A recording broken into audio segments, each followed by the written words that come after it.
datang di podcast Sintesis Academy, podcast yang ngobrolin tentang jurusan kuliah dan juga profesi. Di episode pertama hari ini, kita bakalan diskusi mengenai jurusan yang cukup banyak diminati oleh anak-anak muda. Jurusan apa tuh? So, hari ini Kak Yosi nggak sendiri, tapi ada dua teman Kak Yosi dan kita mau kenalan. Yang pertama ada Kak Aga. Hey. Dan yang kedua di sini ada Kak Safira. Halo. Nah, kita mau tahu dong Kak Aga dan Kak Safira kemarin jurusannya apa yang diambil dan juga sekarang profesinya apa tuh? Ya mungkin kenalan juga ya. Halo teman-teman, nama aku Aga Diwinawan, biasa dipanggil Aga. Dulu di kampus di Depok ngambilnya komunikasi, ya specifically di public relations atau kehumasan ya kalau di bahasa Indonesiain. But sekarang kerjanya tuh banyak di dunia bisnis sebenarnya sebagai senior business development, community and CEO office di salah satu konsultan dampak dan keberlanjutan namanya atau sustainability. Gitu. Gimana dengan Kak Safira? Oke, halo teman-teman semua. Aku Safira. Dulu kuliahnya kebetulan satu kelas sama Aga, kursinya sampingan. Jadi di satu tempat yang sama, PR juga di UI. Lulus tahun 2019. Sekarang alhamdulillah bekerja di instansi militer TNI Angkatan Laut, tempatnya di daerah Cilangkap. Thank you Kak Safira, senang banget loh kita punya satu orang keren banget kerja di Sama aja. militer ada di sini, suatu kehormatan. Oke, Kak Aga, Kak Safira, karena kita sekarang nih mau ngobrolin tentang jurusan, jadi pengen tahu dong, kok dulu bisa sampai di jurusan public relation ini? Bisa diceritain nggak sejarahnya? Oke. Kalau aku sih dulu ngambil PR karena emang sebenarnya dulu aku anak IPA. Anak IPA sama. Tapi kayak anak IPA sama ya. Anak IPA terus kayak ya biasa membelot ke anak IPS atau anak soshum ya, nama kerennya. Ya sosial humaniora. Karena emang dulu aku tuh waktu di IPA emang dulu kan kurikulumnya baru ya 2013 ya. Kurikulum 2013 terus emang yang waktu itu beda dengan senior-senior kita ya, emang baru pemetaan jurusan tuh di kelas 2, kalau kita dari kelas 1 gitu, and therefore banyak adjustment dan sebagainya. Terus akhirnya aku dites ambilnya IPA gitu, sempat consider ke IPS, cuman lupa kayak ngajuin gitu. Sebenarnya bisa ngajuin buat pindah ke IPS, cuman kayak udah terlanjur IPA ya udah gitu. Dan waktu itu di 2 semester ya di kelas 1 itu masih thriving, masih aman lah gitu ya secara ranking, secara nilai. Pas kelas 2, kelas 3 udah mulai anjlok banget gitu ya. Terus ya akhirnya waktu itu udah sampai di saat di kelas 3. Kan waktu itu di kelas 3, waktu itu kan udah kayak udah masa-masa kayak udah mau masuk kampus mana, udah banyak ditanyain juga lah, kayak udah banyak dieksplorasi juga dari sisi jati diri, ya kelebihan dan kekurangan, sampai kayak minat dan mungkin prospek kedepannya mau ke arah mana gitu. Yeah. Teman-temanku udah banyak yang nentuin juga, dan sebenarnya aku juga nentuin gitu, dan aku decide bahwa ya aku kayak udah akan fix pindah ke sosum, dan juga langsung kayak belajar ujian tertulis gitu ya kayak waktu itu. Jadi aku udah nggak pasti nggak dapet jalur undangan karena waktu itu ya secara nilai emang udah nggak pasti masuk. Dulu ada kurasi atau seleksi ya 75% yang paling atas tuh yang bakal masuk gitu. Nah aku 25% ya sisanya gitu. Jadi ya udah ya udah makanya langsung lah intensif belajar ya banyak SBM PTN waktu itu ya. Sekarang lupa namanya apa. Terus juga ya belajar ujian tertulis di kampus-kampus gitu ya, termasuk yang di Depok. Terus juga sempat ngambil juga di sekolah kedinasan juga di bidang akuntansi dan keuangan itu. Kayak gak usah disebut ya, di daerah Bintaro. Nah aku akhirnya dapatnya ya di Depok, terus ngambilnya PR ya karena ini emang sebenarnya yang aku pengen juga. Tapi aku ini pilihan ketiga. Nah pilihan pertamanya tuh di hukum karena aku pengen jadi lawyer. I aspire to be, ya mungkin pengen memperbaiki sistem hukum Indonesia, karena waktu itu aku ngeliat banyak hal yang diperbaiki di Indonesia itu bisa dimulai dari hukum gitu ya, karena hukum yang mengikat kehidupan kita semua dan cara kita bernegara itu juga dimulai dari hukum. Terus ya yang kedua tuh ngambil kriminologi. Karena mau ya itu ya ngeliat ternyata bahas tentang kejahatan tuh menarik, tapi bukan in a way kayak jadi pengen jadi penjahat gitu, nggak juga, tapi kayak kita justru mempelajari ya, memanusiakan juga kayak ternyata penjahat tuh melakukan satu kejahatan karena faktor A, faktor B, faktor C gitu. Waktu itu aku juga sangat inspired dengan salah satu, waktu itu ada narasumber dari kepolisian RI. Waktu itu di tahun 2016 ada tragedi namanya bom Sarina. Waktu itu kayak sampai ada hashtag kami tidak takut ya di media sosial, itu banyak keluar ya di Twitter, di Instagram waktu itu kayak kita nggak boleh takut sama terorisme, tapi kenapa terorisme itu terjadi gitu. Dan waktu itu dijelasin dengan sangat bagus ya, karena emang kalau nggak salah aku cek juga backgroundnya tuh S2-nya tuh di kriminologi atau nggak S3-nya di kriminologi gitu. Jadi tingkat lanjutnya dia S1-nya akademi dia ngambil akademik Akpol, akademik kepolisian, terus baru S2 atau S3 itu ngambil di kriminologi. Tapi bisa saya menjelaskan kenapa dia misalnya pelakunya ini melakukan bom bunuh diri gitu kan. Gitu ya. So it's very interesting gitu juga lah, dan ya menarik juga kita belajar kejahatan tuh ternyata emang nggak akan pernah bisa dimusnahkan sepenuhnya atau nggak bisa disingkirkan sepenuhnya, tapi cuma bisa diminimalisir sampai dalam tahap itu bisa dikendalikan tanda kutip. Dan akhirnya ambil nomor 3 di komunikasi di PR karena emang dulu di SMA ya sangat aktif jadi anak PR gitu. Jadi aku dulu di ekskulku itu tuh aku emang jadi PR, jadi MC gitu, dan apa-apa tuh komunikasinya tuh pasti ke aku gitu. Anak-anak OSIS misalnya pasti komunikasinya ke aku, kepala sekolah komunikasinya ke aku. Jadi apa-apa tuh justru layer pertama itu di aku gitu kan. Terus ya aku udah mulai belajar secara praktik langsung. Kok ternyata jadi humas tuh kayak gini gitu, jadi PR tuh kayak gini gitu. Dan ya udah akhirnya konsultasi juga ke orang tuaku, ya udah ambil PR gitu. Ya udah. And therefore aku dapat yang ketiga, and bersyukur ya karena ini emang tiga-tiga juga merupakan pilihan aku, dan to be said ya bisa disampaikan juga bahwa sebenarnya ini tuh aku emang pengen ngambil tiga-tiganya juga gitu ya. Maksudnya kalau yang aku percaya sih kalau misalnya plan 1 nggak bisa ya udah nggak apa-apa, plan 2 nggak bisa juga nggak apa-apa, ya udah yang penting ada plan 3 gitu. Dan itu aku lolosnya tuh di jalur SIMAK UI namanya.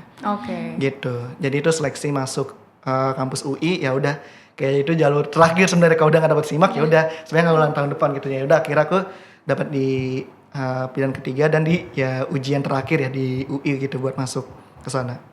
Gitu. Thank you Kak Aga. Luar biasa banget. Aku belajar loh dari Kak Aga, dan ini penting juga buat teman-teman semua yang lagi mau cari jurusan. Nggak cukup untuk hanya buat satu pilihan. Harus ada opsi B, opsi C. Jadi udah tahu nih nanti kira-kira kalau yang pertama nggak keterima, kira-kira ambil yang mana. Tapi tidak merasa terpaksa ya Kak Aga ya. Enggak. Karena itu juga sebenarnya pilihan kamu. Cuma ada skala prioritasnya aja. Thank you Kak Aga for sharing. Siap. Nah, Kak Safira gimana nih? Agak sama dengan agak. Mirip dengan agak. Dulu SMA juga MIPA. Agak masih mending ya, kelas 3 baru sadar bahwa ternyata nggak bisa survive nih di MIPA. Aku dari kelas 1. Dari pembagian rapot pertama, wah nggak bisa nih, kayaknya bukan di sini deh tempatku, kayaknya bukan di MIPA. Terus menjalani, kan kita juga belajar sosum ya. Kebetulan kurikulum kami Kak waktu itu anak MIPA mempelajari sosum, dan nilai sosumku itu lebih tinggi dibanding pelajaran MIPA. Dan aku mengisi kegiatan semasa SMA dulu itu ikut lomba-lomba sosial duta wisata, yang mana itu notabene kegiatan sosial ya, sosial humaniora lah, kegiatan sosum yang ternyata aku menang juga dulu beberapa ajang di Kerawang. Jadi kayaknya 3 atau 4 tahun setelah lulus dari SMA, ini nggak akan bisa survive nih kalau masih di MIPA. Kayaknya kalau nggak akan bisa survive kalau masih di MIPA. Konsultasi sama guru BP ya dulu, sebutannya apakah masih sama? BP, BK? Zaman aku masih sama. Masih sama ya, nggak tahu nih kalau adik-adik nih, nggak tahu adik-adik sekarang apa? Guru BP. Kalau adik-adik kayaknya nggak konsul sama guru BP, BK, konsul dengan TikTok kayaknya kalau adik-adik sekarang cari rekomendasi. Atau chat GPT. Ya, tanya dengan guru BP, guru BK apakah kalau banting setir gimana, dan alhamdulillah dari sekolah mendukung. Akhirnya berbeda dengan Aga nggak masuk dalam 75% anak yang bisa ikut SNMPTN. Aku alhamdulillah bisa ikut. Bisa ikut di SNMPTN, walaupun tahu itu kemungkinannya kecil kalau kita banting setir akan lolos. Tapi aku tetap kekeh, kalau bahasa Sundanya kekeh, pengen tetap ambil jurusan sosum, yaitu waktu itu pengen banget ITB karena kampus almarhum ayah, ingin melanjutkan ayah lah di ITB, walaupun tahu kayaknya nggak akan bisa, dia itu susah banget, kayaknya kampus itu susah banget. SBM ITB karena dulu juga suka jualan, jadi kayaknya kalau kuliah berbau bisnis seru deh gitu. Dan untuk pilihan keduanya itu di UI, di PR, karena aku seneng ngomong. Di public relation kayaknya bakal banyak ngomong deh, public speaking seperti itu. Jadi pesan buat adik-adik sih, jangan pernah malu ya memilih jurusan perkuliahan, karena kalau sudah pilihan setelah SMA, menurutku itu tidak ada salah benar, tidak ada benar bagus, tidak ada jelek, enggak. Mau setelah itu kalian menikah, mau kalian setelah itu berbuka bisnis, mau setelah itu kalian mungkin mau nganggur dulu di rumah karena orang tua sakit, mau nemenin orang tua dulu, atau mau ambil kuliah yang banting setir, atau mau jurusan apapun, itu tidak ada yang salah. Yang penting kita bisa survive di sana. Kita harus tahu kita memilih itu kita bisa. Jadi jangan sampai milih karena gengsi-gengsian terus tenggelam selama 3-4 tahun ke depan, nyesel nanti di belakang. Seperti itu ya. Alhamdulillah masuk di PR UI, satu kelas dengan Aga, satu bangkunya sebelahan, bangkunya satu-satu itu sebelahan. Lulus dengan predikat yang alhamdulillah baik. Wow, congratulations buat kalian. Berapa tahun yang lalu ya, Gak? Ya itu udah 5-6 tahun lalu. Iya. 5-6 years ago ya. 5 tahunan. Masih muda kok, masih kelihatan. Ya masih muda ya, karena enggak. Nah, aku suka banget tadi kayaknya adulthood 101 banget tuh, yang tentang kita tuh jangan milih karena gengsi ya, Kak ya. Jangan. Tapi karena bisa ngukur kemampuan diri. Benar. Jadi kalau kita tahu kita kayaknya nggak bisa deh di situ, kayaknya bukan aku banget deh, jangan dipaksain ya. Dan nggak apa-apa. Misal adik-adik nih jurusan MIPA, kan anak-anak MIPA tuh kerennya dokter, tapi kayaknya nggak bisa survive di kedokteran. Nggak bisa survive tuh bukan berarti kita nggak pintar ya. Kita juga harus bisa tahu mungkin kita dari wilayah mana yang mungkin jauh jaraknya ke universitas itu, kita harus meninggalkan orang tua kita sendiri mungkin di rumah atau apa, banyaklah pertimbangan. Jadi kira-kira kita bisa survive nggak di sana, dipikirkan itu. Jadi jangan saya berpikir ya aku MIPA nih harus kedokteran dong, enggak. Kalau jurusan perkuliahan tuh kalau menurut aku nggak ada bagus dan jelek ya, Kak, karena anak kedokteran dengan anak kita PR pun nggak bisa dibilang kita PR lebih, misal maksudnya di bawah anak kedokteran, enggak kan. Anak kedokteran apakah bisa mengerti mungkin public speakingnya baik kan, enggak juga. Dan kita juga anak PR kan nggak bisa nyuntik juga. Jadi semua tuh bagus kok, semua jurusan itu bagus asal kita bisa survive di sana. Kalau menurut aku gitu. Iya. Dan sebenarnya sih jurusan itu kan mengajarkan namanya profesi ya. Dulu kita diajarin banget di semester 1 bedanya pekerjaan dengan profesi apa. Pekerjaan itu adalah sesuatu yang kita lakukan dalam sehari-hari tanpa perlu ada kemampuan khusus yang signifikan. Tapi kalau profesi adalah memang harus ada keterampilan yang udah dipelajari secara mendalam dan itu secara khusus gitu, alias tematik dan spesifik ke arahnya mana gitu. So that's why waktu di kampus tuh emang sebenarnya secara nggak langsung kita diajarin jadi spesialis juga, maksudnya ya biar kita tahu juga arahnya mau kemana gitu kan ketika udah ngambil jurusan gitu. Gitulah. Kayak udah dapat kisi-kisi hidup. Oh, gue ngambil komunikasi, gue ngambil PR, gue ngambil ilmu ekonomi atau akuntansi, kayak gue udah arahnya kesini gitu. Gitu sih. Jadi kayak ya ini in a way ya keputusan kita masuk jurusan itu ya sebenarnya udah bisa sedikit menentukan lah ya, kayak kita tuh arahnya mau kemana sih sebenarnya gitu. Gitu. Thank you for sharing. Nah, sekarang kita coba ngulik yuk di PR itu sendiri. Karena ini adik-adik mau belajar kan. Kalau aku nanti ambil jurusan PR, kira-kira aku bakal belajar apa aja ya. Nah, boleh di-sharingin nggak Kak Aga, Kak Safira? Sebagian besar ngomong. Sebagian besar ngomong dan it's always about strategi juga. Ini menariknya ya, strategi kehumasan gitu. Yang things yang kita pelajari itu emang banyak sih dari ya seperti biasa pengantar ilmu komunikasi, pengantar ilmu kehumasan, terus juga sampai udah spesifik ke etiket, gimana cara kita berpakaian dan lain sebagainya. Ini kan untuk mempersonal brandingkan diri kita secara langsung gimana gitu kan. Ya suka atau enggak, people judge by what we wear and our apparel lah. Gimana cara kita berpenampilan gitu. Itu sih. Dan itu diajarin gitu kan sampai cara jalan. Terus ya sampai akhirnya public speaking ya, cara kita komunikasi dan sebagainya gimana gitu. Ya cukup diverse sih sebenarnya, kita mempelajari tentang ada komunikasi antar budaya juga, terus kita juga belajar tentang gimana cara kita negosiasi dan sampai kayak caranya gimana sih kita tuh ya ada hubungan dengan pemerintah dan dengan non pemerintah tuh seperti apa. Karena basically kan PR is about I think public speaking is one thing, tapi ini tuh tentang gimana caranya PR tuh bisa menjaga citra, representasi, menjaga citra, memperbaiki citra, terus juga ya sebagai representasi yang mungkin nanti kalau ada apa-apa bisa ke dia juga gitu. Dan gak harus ada apa-apa juga, tapi juga bisa meningkatkan kepercayaan masyarakat terhadap misalnya satu organisasi yang kita wakili, baik itu di pemerintah, swasta maupun NGO dan lain sebagainya. Yang itu ke depan kan nanti kalau kepercayaan itu timbul ya. Ini aku juga sekarang banyak masuk ke bisnis ya. Kalau dalam konteks misalnya perusahaannya bagus ya, misalnya sahamnya naik gitu, itu kan ngaruh banget kan ke kondisi keuangan juga. Terus ya ngaruh juga ke misalnya kita ternyata bikin usaha, terus juga kita butuh nih branding yang bagus supaya baik yang mau investasi juga gitu, atau enggak baik yang mau beli produk kita, itu kan ngaruh juga. Jadi things about communication it's actually it's really interconnected, dan itu sangat nyambung ke banyak hal gitu. Mau ke bisnis, mau itu ke hukum, mau kemana, itu sebenarnya banyak nyambung juga gitu. Karena ya kita kan mau apa-apa kan nanti ke depan harus enak kan, dan yang paling gampang kan sebenarnya tuh yang kita kerjakan tuh rumit banget gitu kan. Mungkin ya yang mungkin sekarang banyak pekerjaan yang mungkin kayak susah banget dijelasin ke orang tua gitu, apalagi yang banyak yang teman-teman sekarang kerja di startup gitu kan ya.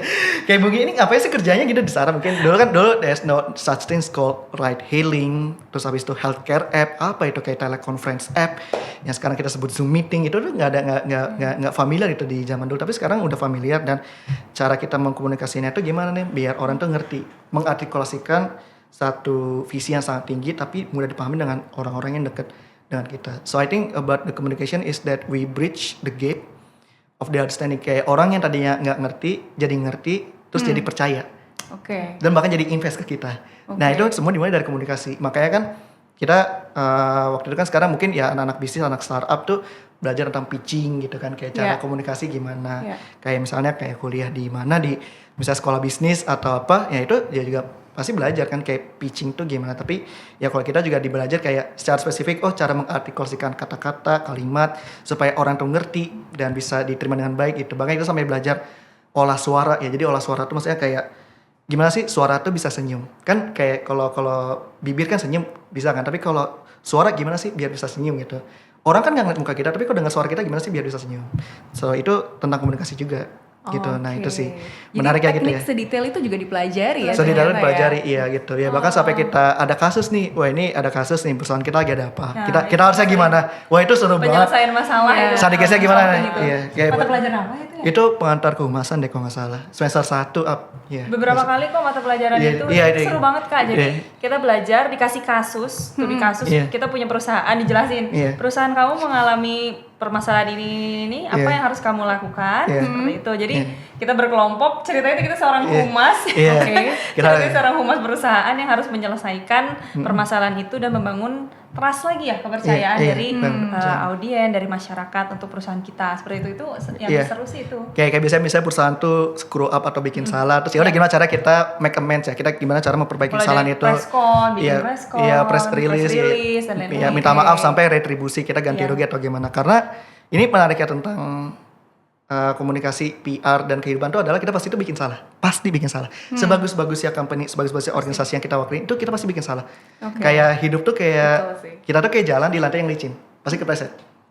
Kalaupun nggak salah kita harus bisa meluruskan misi si perusahaan atau lembaga yang kita punya, yang kita sekarang bernaung di lembaga apa. Harus bisa sampai pesannya, ya kan, ke masyarakat, ke audiens. Nah, ya itu tugasnya PR di situ. Gimana caranya kita mengelompok, makanya ada komunikasi antar budaya kan. Kita harus mengelompokkan ke orang usia segini harus seperti apa penyampaiannya. Ke orang-orang yang mungkin di daerah seperti ini harus seperti apa penyampaiannya untuk mereka bisa tahu pesan dari perusahaan kita kayak gitu. Ini kayak flashback lagi. Jadi seru ya. Kita lagi. Lanjut kali. bisa kalau bisa izin kantor.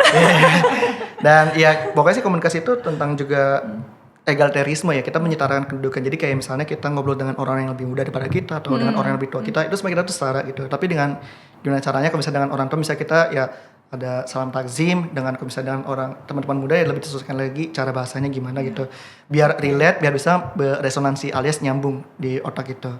Gitu sih. Jadi kan ada satu teori bagus sih dari Scrum kalau nggak salah ya. Scrum tuh it's spelled SCHRAMM. Jadi ada satu teori di mana orang yang berkomunikasi itu adalah dia tuh punya common of interest yang sama, field of experience yang sama. Misalnya kita ngomongin tentang, misalnya ngomongin tentang ekonomi, ya udah misalnya ngomongin ekonomi sama komunikasi, ya udah cari tengahnya apa, kayak gitu. That's how people communicate. Dan sekarang anak-anak sekarang tuh sebutnya adalah satu frekuensi kan nih circle-nya gitu.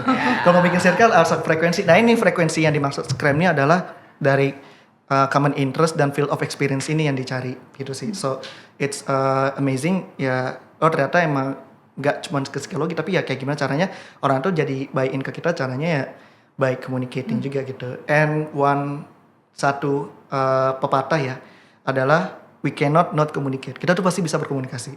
Tapi dulu kan manusia purba komunikasinya lewat lukisan di gua sampai evolusi ya. Dulu di Perang Dunia tuh banyak ke arah propaganda satu arah. Sekarang dikenalin sama Ivy Lee. Ini salah satu penasehat humasnya Rockefeller ya. Jadi Rockefeller tuh punya tambang di perusahaan keluarga mereka itu punya tambang. Terus kayak waktu itu ada masalah, Ivy Lee itu maju. Gimana caranya menjelaskan ada kecelakaan di pekerja tambang ini, tapi terus juga ada retribusi gitu. Yang dalam artian ini kan sebenarnya bukan satu hal yang disengaja. Yang nggak ada yang pengen perusahaan tuh sengaja mencelakai karyawannya gitu. Ya udah. Nah, that's how PR is actually introduced to build trust and to repair the damage of the reputation. Atau kayak ini ada yang kayak reputasinya tercoreng karena ada satu kejadian yang menyenangkan gitu sih. Ya ini kalau masuk ke konteks politik banyak lagi nih kayak Keren. ya kan orang bisa nggak jadi ya presiden, kepala daerah atau jadi ya Itu ada pejabat bahas terpilih. PR belakangnya. Pejabat terpilih karena kebanyakan tuh karena lisan. Lihat aja kan kayak kalau lihat kasus-kasus itu pasti karena lisan. Oh dia karena misalnya apa merendahkan wanita.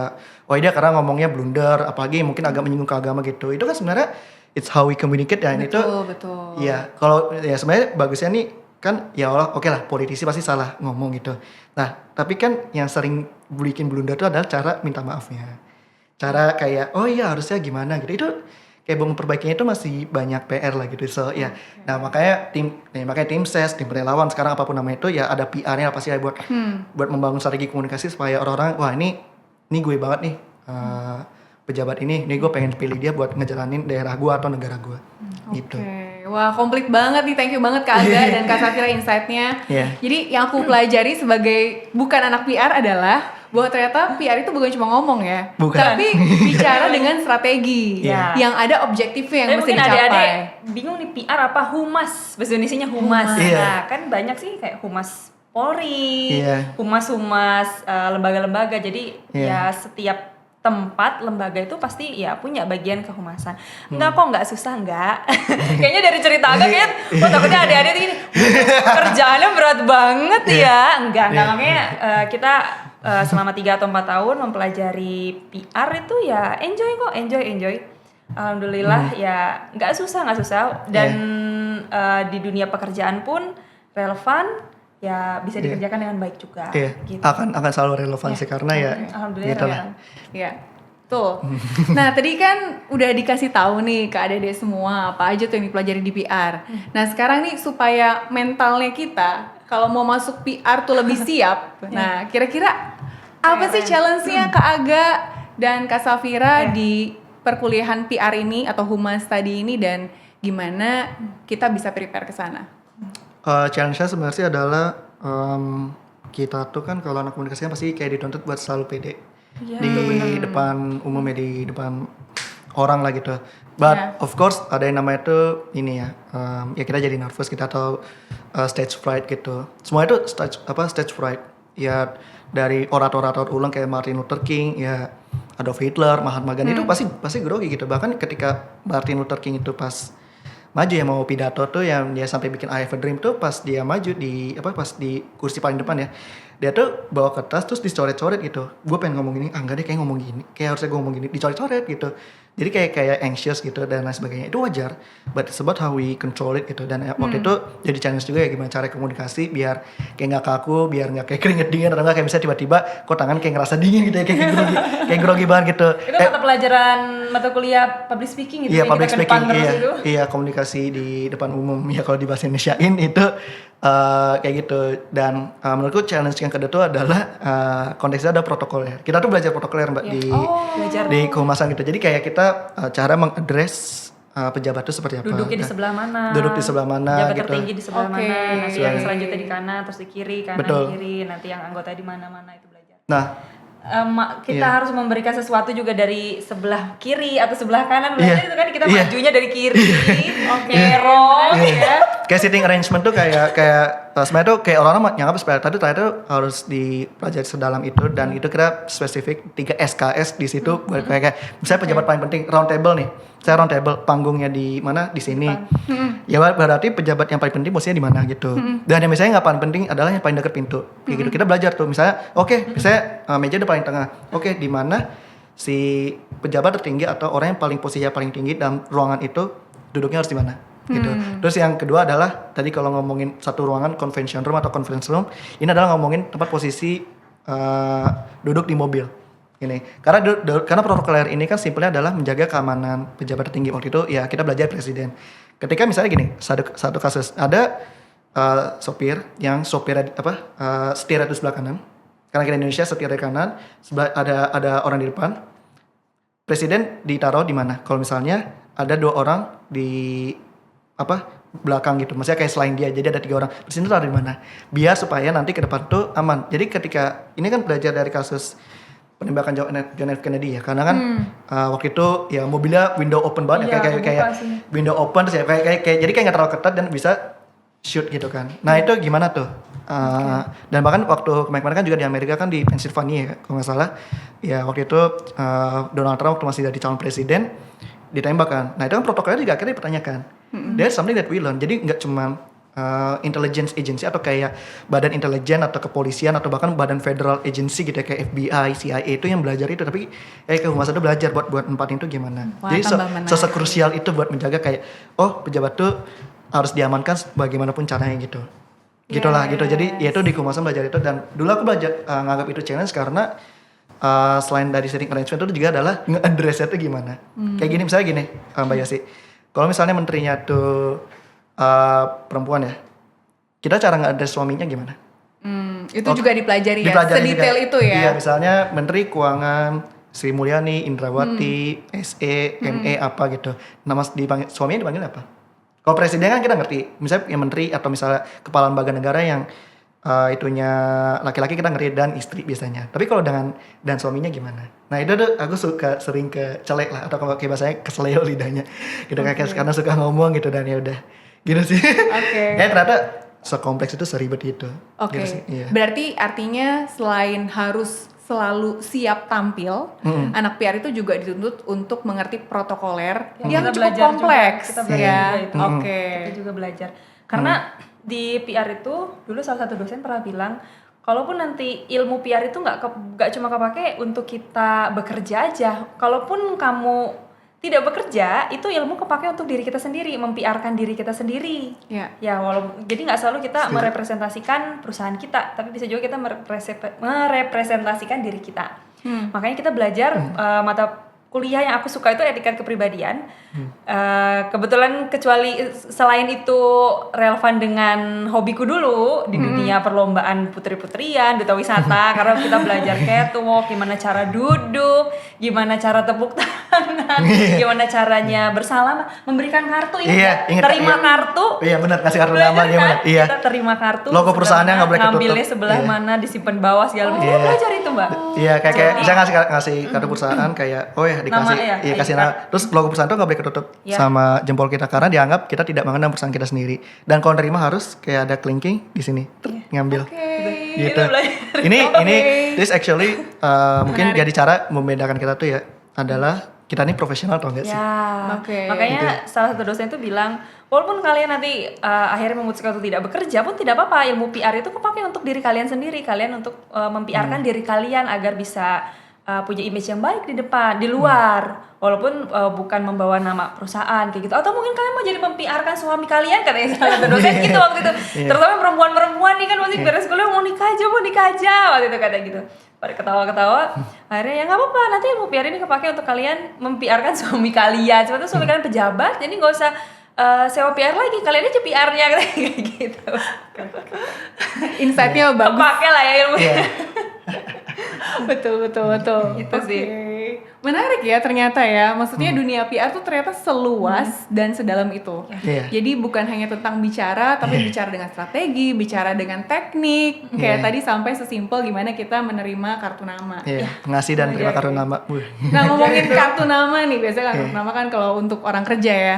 Jadi penasaran Kak Aga sama Kak Safira saat ini kerja di mana, dan coba dong benang merahnya antara yang dipelajari waktu di dunia PR, korelasinya dengan di pekerjaan sekarang gimana tuh? Apakah relevan?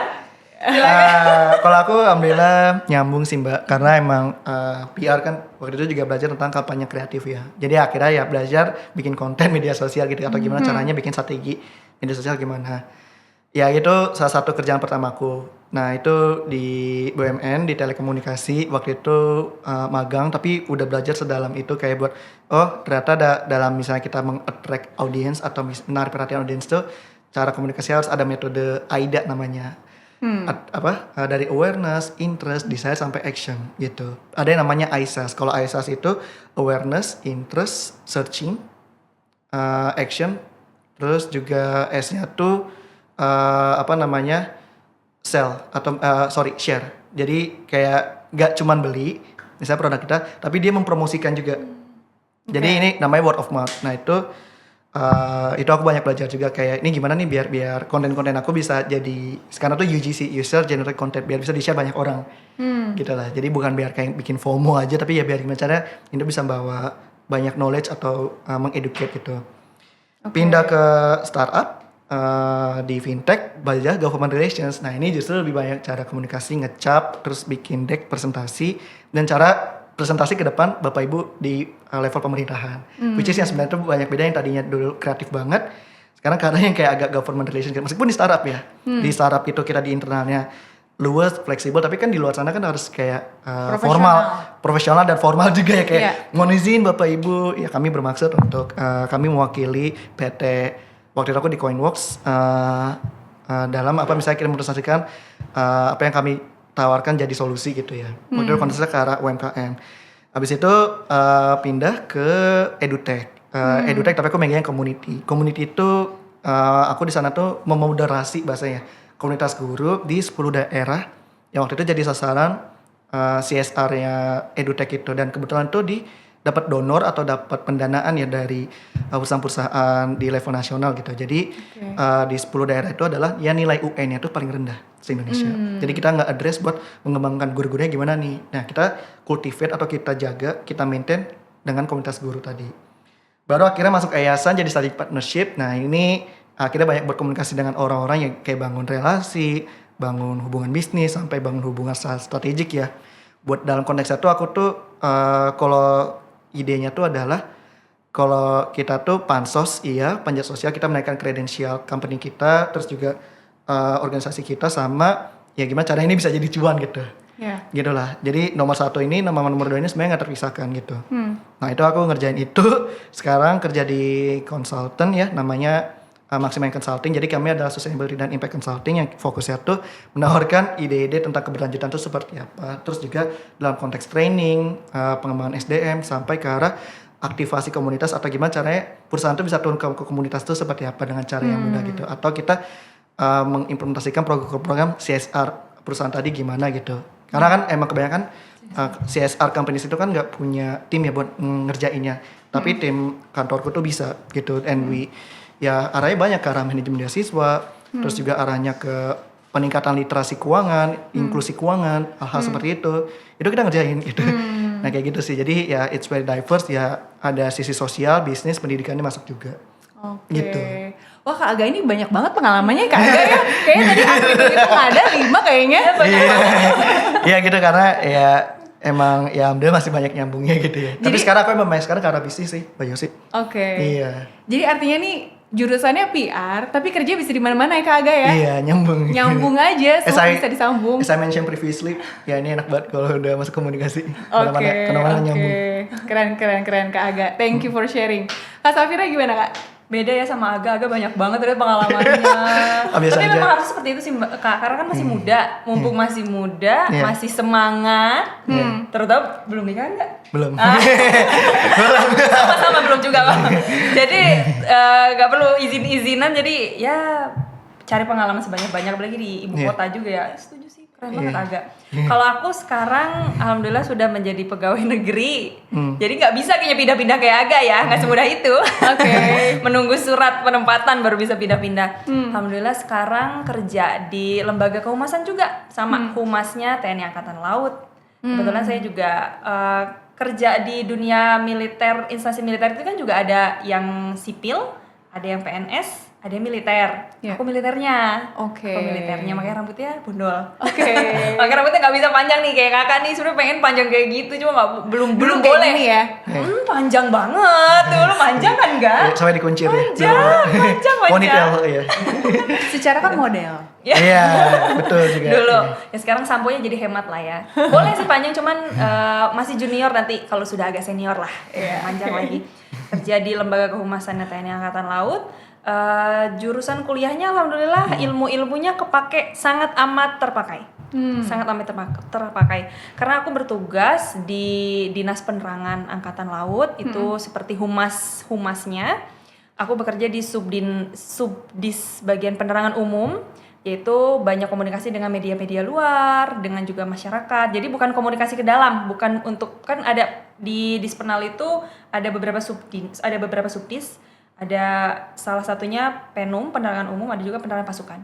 Kalau penerangan pasukan itu kita bikin informasi untuk ke dalam, untuk ke pasukan. Informasi apa, misal nggak boleh judi online, itu kan bukan untuk keluar dong, untuk ke dalam. Nggak boleh judi online, nggak boleh mungkin kekerasan atau apa itu bagian Subdinas Penpas. Aku kebetulan di Subdinas Penerangan Umum, jadi komunikasi keluar.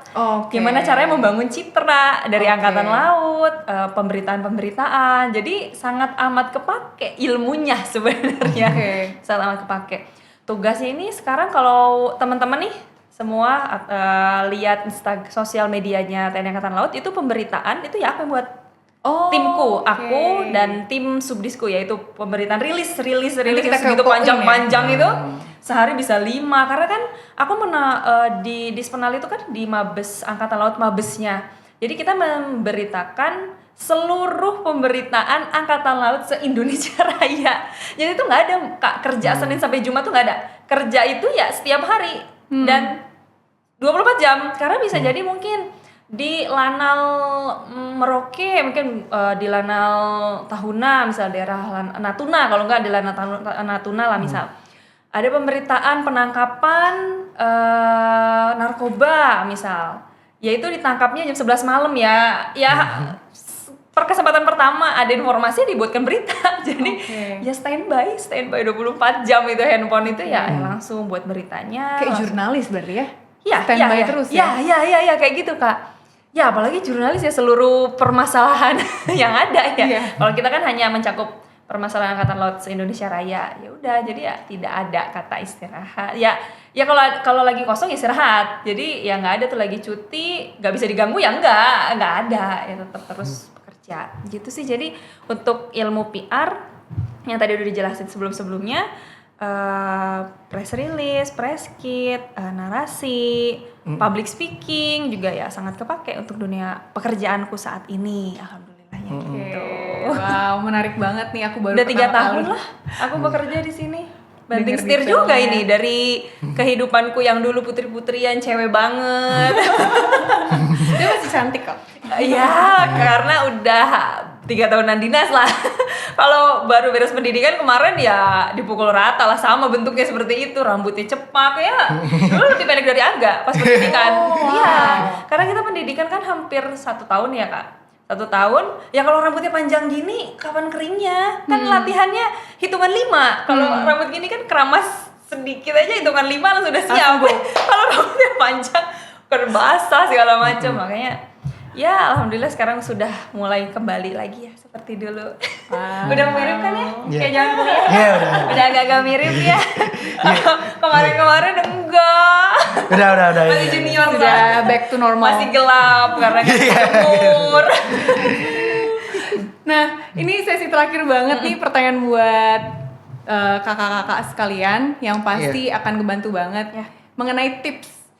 Jadi buat kakak-kakak bisa kasih tips nggak ke adik-adik kita kalau mau ambil jurusan PR, kira-kira mereka harus apa nih?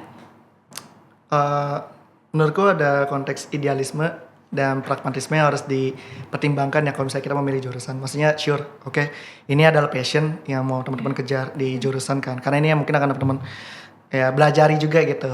Dan kalau dari aku, alhamdulillah masih nyambung gitu ya, meskipun ya tadi kalau menurut riset dari Kemenaker ya kalau nggak salah 44% tuh salah jurusan. Dan atau nggak kuliahnya kerja itu nggak nyambung dengan kuliah, jurusan kuliahnya gitu. And it's okay juga. Tapi gini, ketika kita memulai pondasinya itu dari awal itu udah benar, ya kedepannya itu juga lebih enak gitu. Karena konteks investasi itu nggak cuma dari biaya ya, secara finansial, tapi juga dari waktu. Oke, kalau misalnya 3 sampai 4 tahun itu mungkin kayak kita banyak merasa menyesal atau apa, nggak apa-apa, tapi udah harus ngerti arahnya tuh mau apa, kayak oh harusnya ke sini gitu. Ibarat kan gini, kita tuh mau masuk ke kemana gitu kan, tapi kita salah naik kereta gitu kan, misalnya jalurnya harusnya ke B, kita malah ke A gitu. As soon as we realize kita harusnya ke B, saat itu juga kita harus langsung turun ke stasiun apa, terus putar balik. Itu nggak masalah juga. Nah, semakin lama kita menyadari ya, ongkosnya semakin lama semakin mahal kan, konteksnya gitu.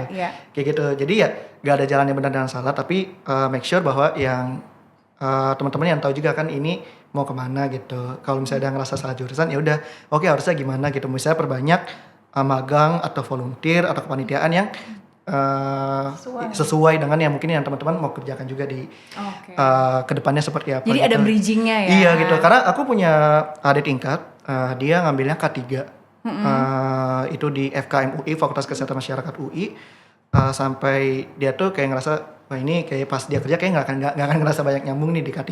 Makanya dia sekarang public speaking bahkan sebenarnya lebih jago daripada aku gitu. Dia jadi konten kreator, TikTok konten kreator, bahkan kemarin habis sama salah satu artis ternama gitu buat di salah satu film terbaru yang baru rilis gitu. So I think it's very quite achievement, maksudnya itu pencapaian sangat luar biasa gitu. Padahal dia banting setir banget itu lah dari dia K3 terus ke PR gitu kan. Ya atau misalnya ke yang mungkin yang konteksnya ke komunikasi yang mungkin banyak nyinggung ke konten kreator dan sebagainya, terutama di TikTok. So itu bahkan namanya terkenal sebenarnya kalau disebut ya, tapi jangan disebut dulu deh. Tapi ini ada tingkatku, aku juga kebetulan pernah bareng, maksudnya kayak pernah kerja bareng gitu.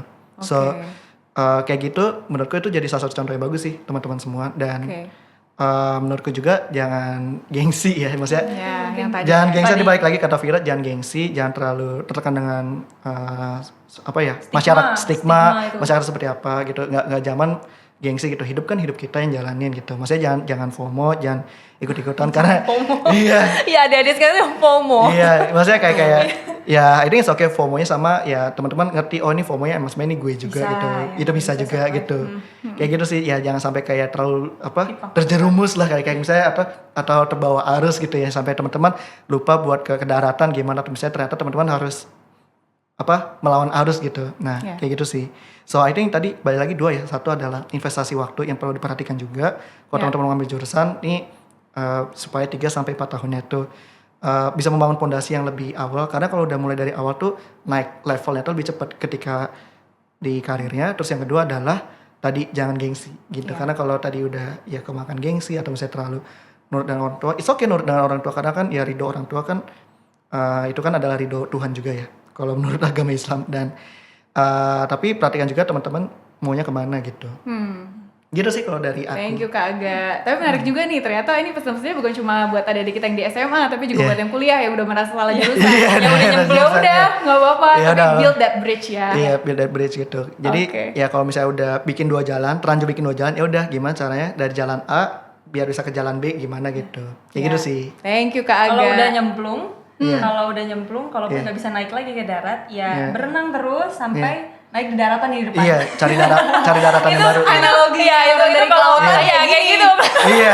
Karena dulu zaman pendidikan gitu banyak yang menyesal, karena namanya pendidikan ya keras lah ke pendidikannya. Banyak yang ada beberapa yang menyesal. Salah satunya aku sih. Pas pendidikan, nama juga kaget ya pas pendidikannya aja. Kata pelatih, kalau udah nyemplung kan nggak bisa balik lagi, ya udah kamu berenang sampai ujung, kan ada daratan di depan, ya udah naik daratan depan kayak gitu.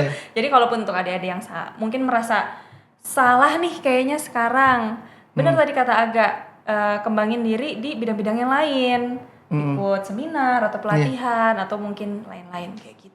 Yes, gitu. Jadi nggak tenggelam. Iya, karena gini, glow up itu nggak cuma di SMA kuliah aja kok. Ya di setelah itu justru yang malah lebih penting gitu. Kita tuh sangat ditentukan bahwa ya di setelah kuliah juga sebenarnya teman-teman itu tuh menentukan kita tuh mau jadi kayak apa sih dikenalnya gitu dalam hidup. Kalau misalnya mau jadi politisi, ya udah gimana cara nge-build brandingnya gimana, kredensialnya gimana gitu. Atau misalnya mau jadi pengusaha hebat, sama bangun dari skillnya juga gimana gitu. Karena itu yang paling penting.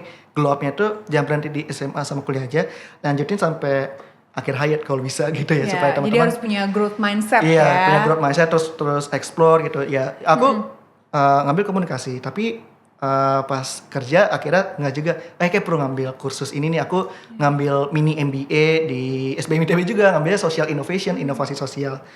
Nah terus juga ngambil konteks kursus kepemimpinan di luar gitu ya, meskipun online tapi kebetulan ngambil di salah satu di Boston ya, itu kampusnya di Boston. Terus juga sekarang terakhir ngambil sertifikasi di sustainability gitu, atau keberlanjutan ya, yang kayak banyak orang nganggap ini lingkungan, tapi aku ngambil konteksnya sih banyak ke pendidikan ya, buat gimana caranya membangun dampak yang berkelanjutan gitu di sektor pendidikan. So ya belajar terus, jadi ya belajar tuh nggak berhenti di kuliah aja teman-teman, tapi nanti juga bisa banyak sertifikasi kemana-mana gitu. Satu lagi Kak, jangan lupa untuk zaman sekarang tuh adik-adik harus ingat kita harus tetap bahagia. Jadi kejar apapun yang kalian mau, tapi kalian harus ingat ada diri kalian sendiri yang kalian harus happy. Kalian happy nggak jalan itu? Kalian harus peduli sama, karena kalau nggak yang peduli sama diri kita sendiri, kalau bukan kita siapa lagi? Ya kan? Jadi kita harus tetap memilih apapun yang kita mau, seperti tadi Aga bilang, ambil sertifikasi apa-apa, tapi yang penting kitanya juga jalan itu dengan happy dan bahagia, ya pasti kita bisa menjalannya dengan baik. Yes, keren banget. Iya, betul lah. Jadi ya ini ngomongin kehidupan. Jadi bahagia dong, bekerja kan? Bahagia. Ada capeknya, ada sedihnya, tapi bahagia kan? Bahagia. Ya generally bahagia, tapi gini teman-teman, pasti ya nggak tiap hari itu ada pelangi lah gitu ya. Iya gitu. Tapi ada capek tadi kayak Vira, kayak pendidikan capek banget. Tapi gini teman-teman, kayak kalian ngambil ini, kalian siap capeknya juga. Happy-nya dapat, tapi capeknya juga enjoy harus the process. Iya, enjoy the process. Ya ada konteks anti-fragility lah, atau anti-fragilitas, yang supaya teman-teman tuh ketika ditekan atau misalnya di pressure, malah justru teman-teman tuh melambung ke atas. Kayak bola basket kan, kalau di ini ke atas malah naik kan dia, nggak malah pecah gitu. Nah itu yang teman-teman harus bangun juga dalam sisi mentalitas gitu, dari mindset. Tadi ada growth mindset, dan tentu attitude itu adalah can do attitude. Teman-teman harus mau coba mau melakukan apa aja gitu, karena itu room for growth yang ternyata teman-teman tuh gue nggak bisa nih, tapi ternyata pas dikerjain gue jago juga ternyata ya. Kayak gitu tuh, itu sering kali kayak the blind spot atau area buta kita, yang kayak kita ternyata ternyata bisa juga nih ke arah sini gitu. So ya keep exploring, ya keep ya ini ya learning juga buat kedepannya seperti apa. Wah bagus banget message dari kalian. Keren. Aku ngerasanya hari ini tuh ngebahas jurusan PR, tapi ada banyak sisi psikologinya ya. Makasih loh. We're not psychologist, we're not. Kira-kira bukan saja psikologi, tapi ya. Mental health, tapi itu juga penting kan Kak. Betul. Oke, makasih banyak Kak Aga, makasih banyak Kak Safira buat insight-nya. Semoga itu bisa membantu teman-teman semua, adik-adik semua dalam milih jurusan. So, kalau ada pertanyaan boleh nanti reach out ke kakak-kakak masing-masing ya. Siap. Oke, see you at the next chapter of podcast. Bye.